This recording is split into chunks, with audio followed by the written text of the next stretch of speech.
Hello, thank you for listening.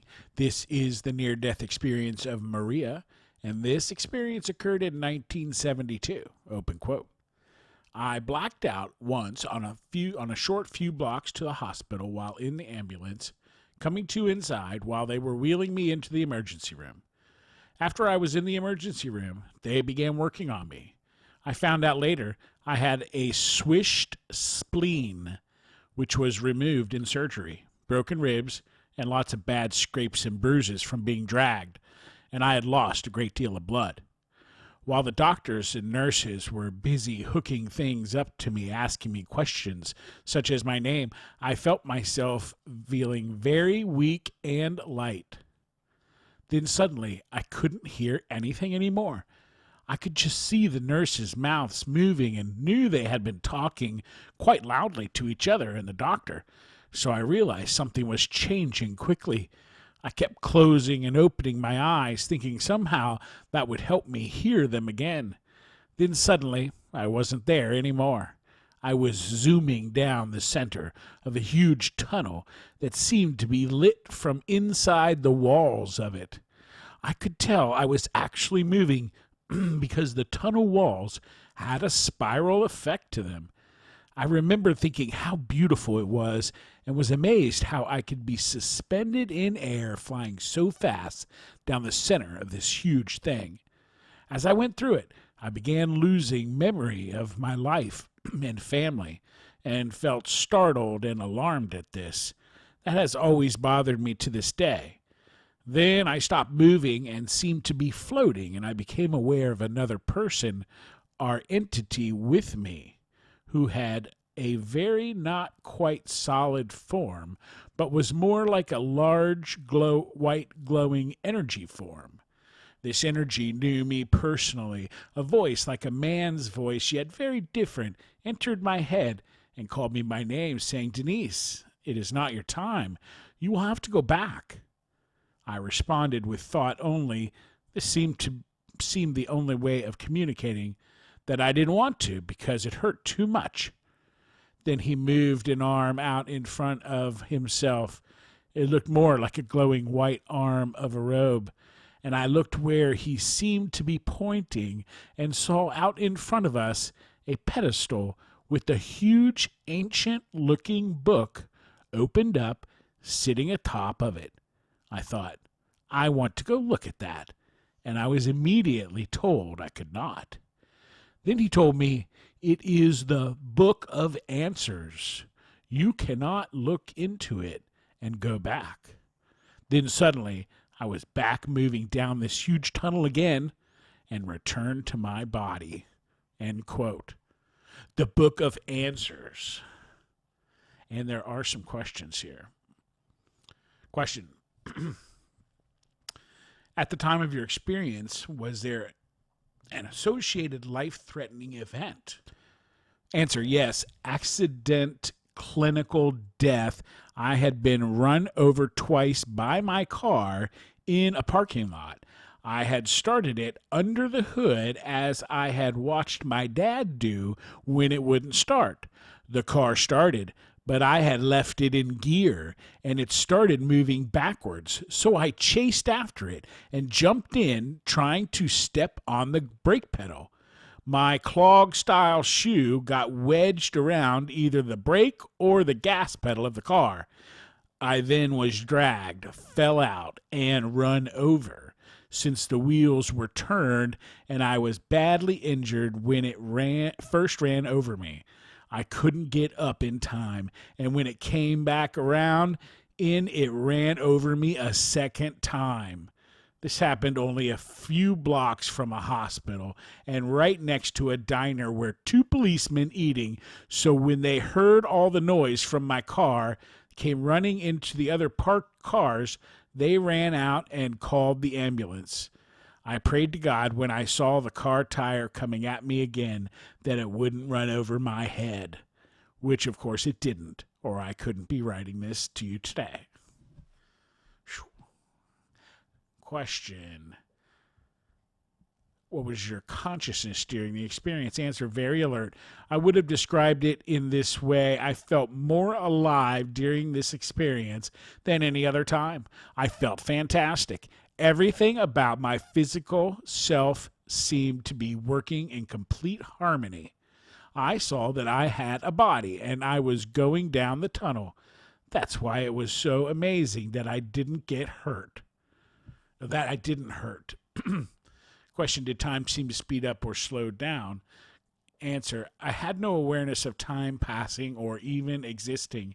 His use of the words go back seemed to indicate time existed, though, at least to a point that I had gone forward to this place. Question, did you pass into or through a tunnel?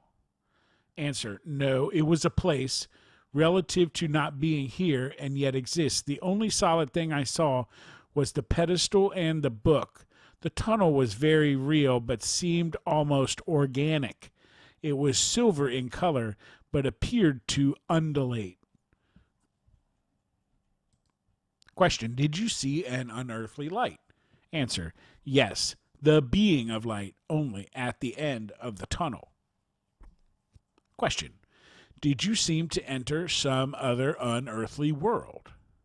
Answer, a clearly mystical or unearthly realm. I did have sight.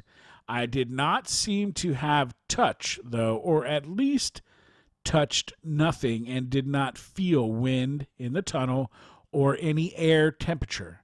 I did not attempt to touch the being of light, nor did he touch me. When I wanted to see what was written in the book, I thought this, and then found myself moving towards it, but was stopped by his thoughts that I couldn't look at it and return. Question, what emotions did you feel during the experience? Answer, peacefulness, like being surrounded by water in a pool, but inside and outside. Question, did you suddenly seem to understand everything?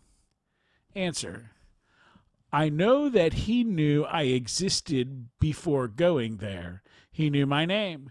He told me it was not time and I had to return. The Book of Answers indicates that it exists to be read by us at some point. Personally, I am very glad to know there is one. I had prophetic dreams even as a young girl, although not about anything ever important, just normal events. After this, though, I never seemed to completely disconnect from this different state of awareness, so I have an enhanced existence like a souvenir. Question, did you come to a border or point of no return? Answer, the being of light told me, Denise, it is not your time. I told him I didn't want to go back because it hurt too much. Question, what was your religion prior to your experience? Answer, moderate Christian, but a teenager going through a lot at the time. Question, did you have a change in your values and beliefs because of your experience? Answer, yes. It was very, very hard to know I was going to stay down here.